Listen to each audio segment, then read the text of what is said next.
Greetings of the day. Myself, Dr. R. Ravindraiah, faculty of ECE, MITS deemed to be University, Madanapalle.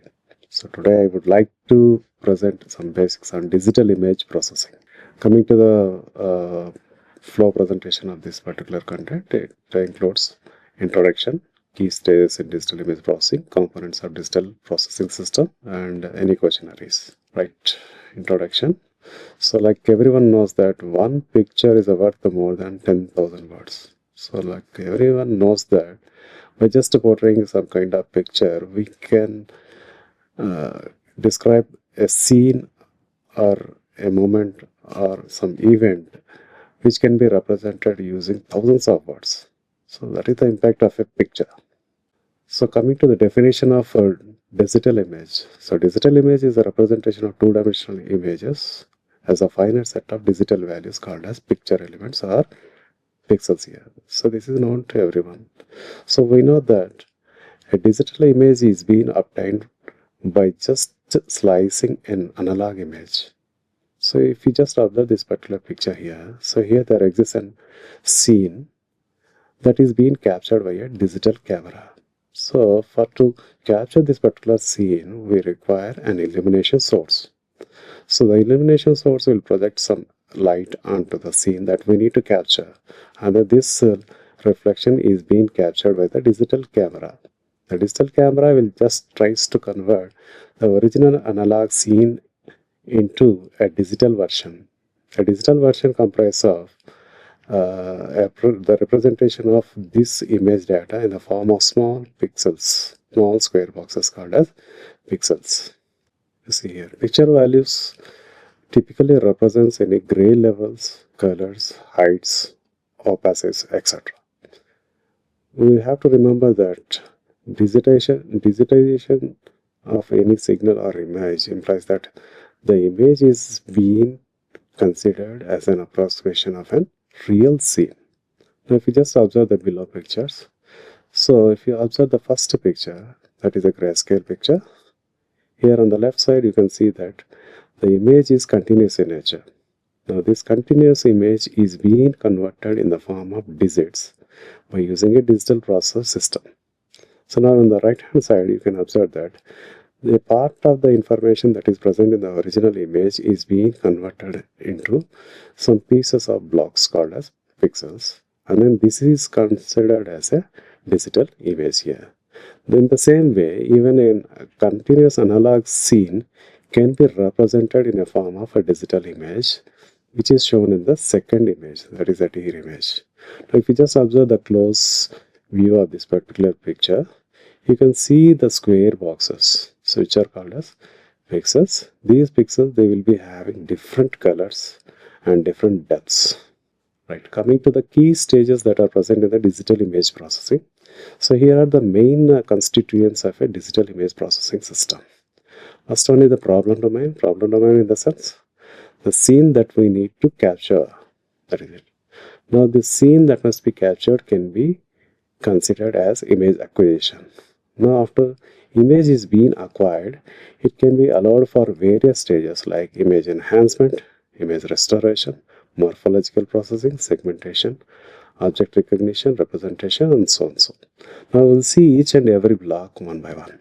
Right, so during the image acquisition process, like we have already described, that a scene that must be captured must be subjected to some kind of illumination source, and then this particular signal, that is the reflection that seems to be coming from the object, is being captured by a digital camera.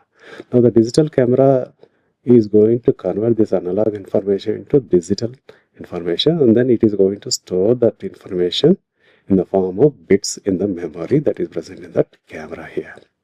Next, coming to image enhancement.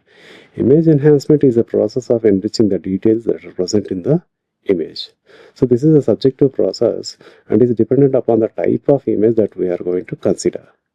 Now if you see here, I have thrown you an example picture.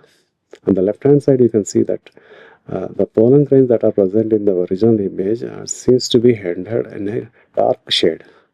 Now after applying some kind of image processing techniques to enhance the details that are present in this image, that means typically an image contrast stitching process, you can see that the details that are present in the original image are being enriched, and then we are able to clearly visualize the details that are present in the original image.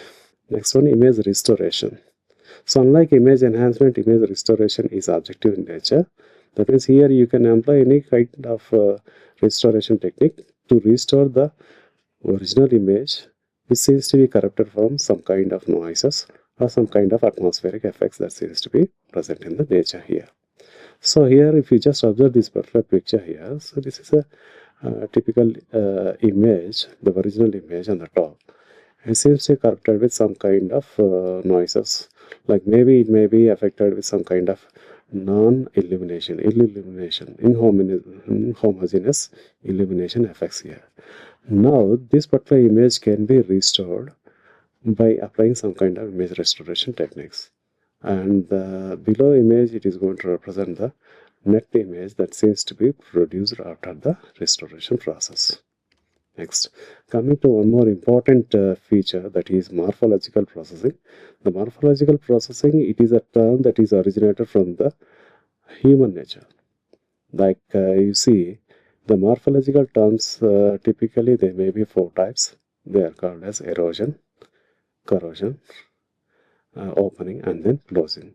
So here in this particular type of techniques, we are going to allow these particular images to be subjected to some kind of structuring elements, which will be useful to apply any one of these 4 parameters or all the 4.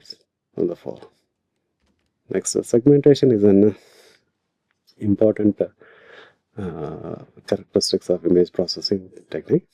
So here the segmentation is defined as it is just a process of subdividing an image into various regions based upon certain characteristics of an image. So these characteristics in the sense, it may be either the gray value or the color type, and then some contrast features, etc. So typical applications of segmentation includes biomedical image processing and object recognition. It may be further useful for object recognition process also. Coming to the next one, that is object recognition.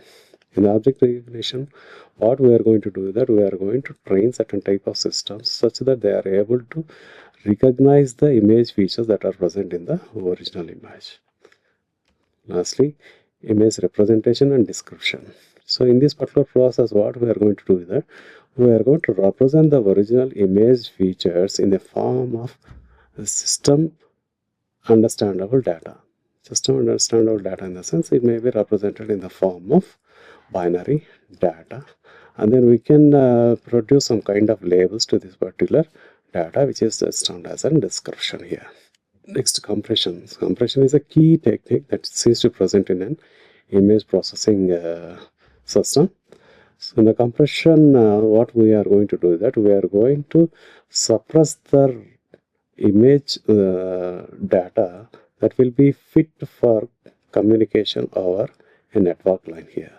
So now what is the need for compression? Now, for example, if at all we are going to consider any audio file or a video file, the original data source, it might have recorded this audio or video file with a very great resolution. Now the thing is that if at all we are going to record such high resolution images or audio, they are going to occupy lot of space in the sense of memory in terms of whether GBs or TBs. Now it is very difficult to propagate this particular information over a transmission line. So for that, we can just compress this particular information by just allowing this either as voice signals or image signals by just making use of some kind of compression techniques such that the loss may be reduced in this original image. Okay, so typically there exist 2 types of compression techniques: lossy compression techniques and lossless compression techniques. We'll see much in depth about these techniques in the next coming classes. Finally, color image processing. Color image processing employs the processing of an image in its true RGB form.